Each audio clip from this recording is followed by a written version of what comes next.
உங்களுடைய ப்ளே ஸ்டோரில் ஓப்பன் பண்ணிவிட்டு ப்ளே ஸ்டோர் ஒரு வேளை நீங்கள் அக்கௌண்ட் க்ரியேட் பண்ணாமல் இருந்தால் உங்களுடைய ஜிமெயில் அக்கௌண்ட்டு போட்டு க்ரியேட் பண்ணிக்கணும். ப்ளே ஸ்டோர் ஓப்பன் பண்ணதும் மந்த்ரா MFS 110 RD சர்வீஸ் வந்து டவுன்லோட் பண்ணணும். ப்ளே ஸ்டோர்லேருந்து ரன் பண்ணிங்கன்னா இந்த ப்ராசஸ் வரும். ஸோ ஃபஸ்ட்டு இன்டர்நெட்டு இருக்கணும் டிவைஸில், ப்ளஸ்ஸு மந்த்ராவுடைய RD சர்வீஸ்க்குள்ளே சர்வர் கனெக்ட் ஆகிருக்கணும், ப்ளஸ் டிவைஸு கனெக்ட் ஆகிருக்குன்ற 3 மெசேஜும் உங்களுக்கு க்ரீனில் இருக்கணும். ஒருவேளை இது கனெக்ட் ஆகலை அப்படின்னா நீங்கள் ரீப்ராசஸ் பண்ணி டெஸ்ட் பண்ணி பார்த்துக்கலாம். ஸோ ரீஸ்டார்ட்டில் போயிட்டு அந்த வெப்சைட்டில் செக் பண்ணி பார்த்துக்கலாம்.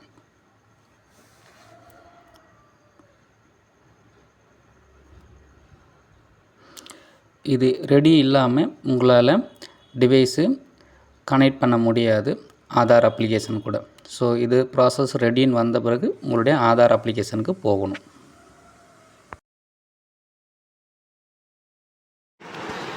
மந்த்ராவுடைய டேப்பு ஆதார் அட்டனன்ஸ் டிவைஸு எப்படி இன்ஸ்டாலேஷன் பண்ணதுன்னு இப்போ பார்க்க போகிறோம். ஸோ இப்போது நான் ப்ளூடூத் வழியாக ஃபைல் ட்ரான்ஸ்ஃபர் பண்ணியிருக்கேன். ட்ரான்ஸ்ஃபர் பண்ண ஃபைலு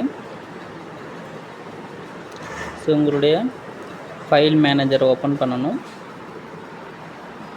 ஃபைல் மேனேஜரில் போனீங்கன்னா ஏஇபிஏ ஆப் இருக்கும்.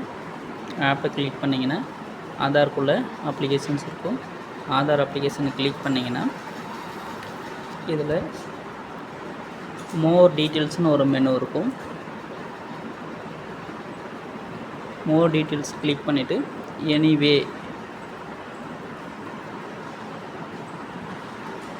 எனிவேஸ் இன்ஸ்டால் பண்ணிட்டீங்கன்னா அதுக்கப்புறம் உங்களுடைய டொமைன் செலக்ட் பண்ணணும்.